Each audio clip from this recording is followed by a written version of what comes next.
আসসালামু আলাইকুম, সবাই কেমন আছেন? আজকে কমলাপুর রেল স্টেশন থেকে রাজশাহী আসার জন্য রওনা দিচ্ছি। ট্রেন কিন্তু অলরেডি চলে এসছে, বনলতা এক্সপ্রেস। এখন আমরা ট্রেনে উঠে যাব। আমরা গিয়েছিলাম পোস্তকলায়, কিছু কাজ ছিল সেজন্য। এখন আমরা চলে এসেছি কমলাপুর রেল স্টেশনে। এখন আমরা ট্রেনে উঠে যাব, যেহেতু ট্রেন ছাড়ার আর কিছুক্ষণ বাকি আছে। আমরা কিন্তু ট্রেনে উঠে গিয়েছি, ট্রেন কিন্তু অলরেডি ছেড়ে দিচ্ছে। এখন আমরা চলে যাচ্ছি রাজশাহীর উদ্দেশ্যে। ট্রেনে বসে থাকলে কিন্তু খুবই ভালো লাগে, গাছপালা দেখতে, সবুজ, আসলে পরিবেশটা অনেক সুন্দর বোঝা। বনলতা এক্সপ্রেসে আমরা কিন্তু এসি কামরায় ছিলাম, আর এসি থেকে কিন্তু জানালা যেহেতু খোলা থাকে না, এই জন্য জানালাটা বন্ধ ছিল। তারপরেও খুব সুন্দরভাবে কিন্তু প্রাকৃতিক দৃশ্যটা আমরা দেখতে পেয়েছি এবং উপভোগ করেছি। আর ট্রেনে বসে থেকে থেকে কিন্তু কফি খাওয়া যায় আর খুব সুন্দর প্রাকৃতিক দৃশ্য দেখা যায়। কত ভালো লাগছে দেখুন। ট্রেনে জার্নি করতে এমনিতেও আমার অনেক ভালো লাগে, আর ট্রেনে জার্নি করলে আসলে খুবই মজা লাগে। আর ফ্যামিলি নিয়ে কিন্তু সবাই মিলে ট্রেনে জার্নি করা যায়। শাহজালাল আন্তর্জাতিক বিমানবন্দরে এখন আমরা চলে এসেছি। ট্রেনটা এখন থামবে। ট্রেন তো কিছুক্ষণ পরপরই প্রতিটা স্টেশনে স্টেশনে থামে। আর প্রচণ্ড কিন্তু বৃষ্টি হচ্ছে, দেখে বুঝতে পারছেন কি জানি না। ঝিরিঝিরি বৃষ্টি হচ্ছে, কখনো মাঝারি থেকে বেশি জোরে বৃষ্টি হচ্ছে। ভালোই লাগছে কিন্তু প্রাকৃতিক দৃশ্য, সাথে হচ্ছে বৃষ্টি, মেঘলা আকাশ।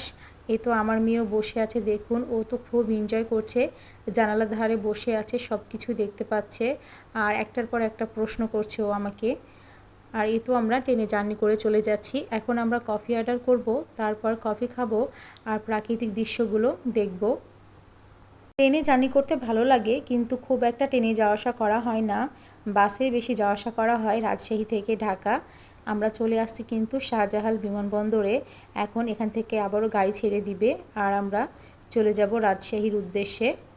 দেখুন এই বিমানবন্দরটা কিন্তু আসলে অনেক সুন্দর। আমি ভেতরে বেশ কয়েকবার গিয়েছি। শাহজালাল আন্তর্জাতিক বিমানবন্দরটা খুবই সুন্দর। আর এই যে দেখুন কত মানুষ এখানে ট্রেনে ওঠার জন্য সবাই দাঁড়িয়ে আছে। আর আমাদের কফিটাও কিন্তু চলে আসছে। আমরা এখানে কফি নিয়ে নিয়েছি, গরম গরম কফি।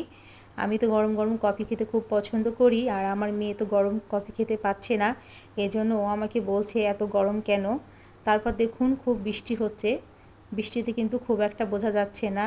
আমার মেয়ে এখন কফি খাওয়া শুরু করছে, একটু ঠান্ডা হয়েছে সেজন্য। তারপরে বলে অনেক গরম, কি আর করার, খেতে শুরু করছে, ছোট বাচ্চা তো বোঝে না। এভাবেই চলতে থাকছে ট্রেন যতক্ষণ না আমরা রাজশাহী পৌঁছাই। ঠিক সেই রকমভাবে খুবই এনজয় করছি আর খুবই খুবই ভালো লাগছে। আমরা 2:30-এ উঠেছিলাম ট্রেনে, ট্রেন গিয়ে পৌঁছাইছে 7:30 আর দেখুন বৃষ্টি হচ্ছে, আর বৃষ্টিতে মনে হচ্ছে গাছের সৌন্দর্যগুলো আরও বেশি ফুটে উঠেছে। আর এখন প্রচুর পরিমাণে বৃষ্টি হচ্ছে, সব জায়গাতেই কিন্তু ছোট ছোট নদী বা খাল দেখা যাচ্ছে। সবুজ গাছপালার মাঝে কিন্তু পানি দেখতে বেশ ভালো লাগছে। আসলে প্রাকৃতিক সৌন্দর্য যেটা, সেটা কিন্তু আমরা পাচ্ছি। আর বৃষ্টির দিনে মেঘলা আকাশে দেখতে সব কিছুই কিন্তু ভালো লাগে। এখন আমরা চলে এসেছি যমুনা সেতুতে। যমুনা সেতু পার হব আমরা ট্রেনে করে, নদী দেখব আর দেখব প্রাকৃতিক সৌন্দর্য।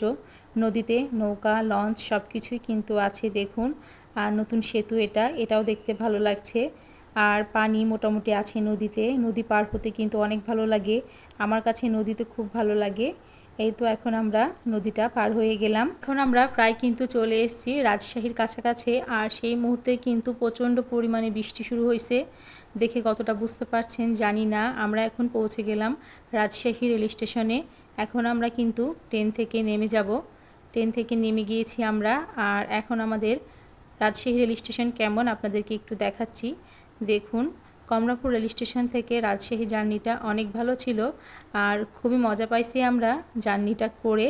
আমার মেয়ে খুব খুশি ছিল। আমরা 3জন ছিলাম, আমার আম্মু, আমি আর আমার মেয়ে, আমরা 3জনে জার্নিটা করছি। আমরা পৌঁছে গেলাম রাজশাহীতে। এখন আমরা বাসার উদ্দেশ্যে রওনা দিব। সবাই ভালো থাকবেন, সুস্থ থাকবেন। আল্লাহ হাফেজ।